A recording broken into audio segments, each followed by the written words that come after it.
just accused of spreading misinformation. Would you like to address that comment, please?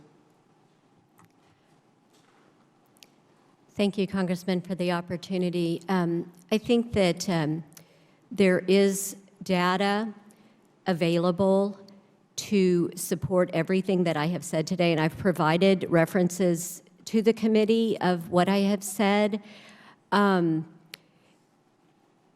It's unfortunate that the politicization of this issue has affected the medical organizations as well. But as an OBGYN, I went into this practice to care for 2 patients, a woman and her unborn child. And I continue, because in my conscience I cannot do otherwise, to advocate for the life and health of both of my patients. And that is the right thing to do. Well, I agree with you, and we're seeing that same discussion here, you know, with what we claim to be a science within the COVID-19 discussion as well. So now, as a healthcare provider, we all know that patient autonomy is the foundation of all healthcare decisions. Informed consent respects that doctrine. I don't agree that abortion is healthcare, but assuming it is, all pregnant women receiving an abortion death pill should be told of the risk of the toxic brew they are swallowing, including the impact to future fertility. To your knowledge, are women being told that by taking this pill they may impact their future fertility and not be able to have children in the future? And if not, why? Can you discuss these ramifications? I do not know specifically what is being said in abortion clinics, but I do know that many states have mandated the discussion of complications, and in fact, the FDA, under its risk evaluation and mitigation strategy, mandated discussion of complications as well. What we do know, and what I have seen frequently in the emergency room when I have cared for women having complications from medical abortions, is that it results in complications very frequently. Records linkage studies from Europe tell us that medical abortions have complications 4 times as frequently as surgical abortions. Very good studies and meta-analyses tell us that between 5% and 8% of women who receive a medical abortion do not pass the tissue completely or hemorrhage and require surgical completion, usually with a D&C.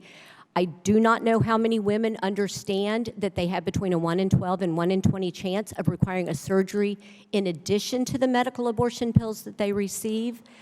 I think the number of medical abortions as a percentage of abortions is going up dramatically, particularly in response to COVID. I think there's a very good possibility if women understood the high risk of complications that they might opt for surgical abortions instead.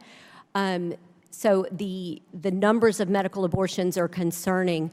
Additionally, the FDA, because of COVID, removed the in-person requirement for medical abortion dispensing, which means that a woman does not need to have an ultrasound to find out exactly how far along she is. I've seen many women who perhaps underestimate their gestational age. They're much higher risk to fail if they're at a more advanced gestational age. They're no longer making sure that it's not a pregnancy outside of the uterus that could rupture, because medical abortion pills do not affect a pregnancy in the tube, and women have died from that.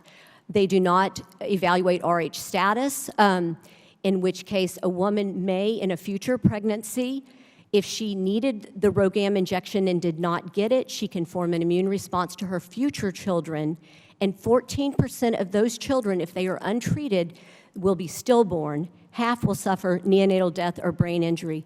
There are some very significant complications that can occur with unsupervised medical abortion, and for some reason the FDA is choosing to look the other way on that.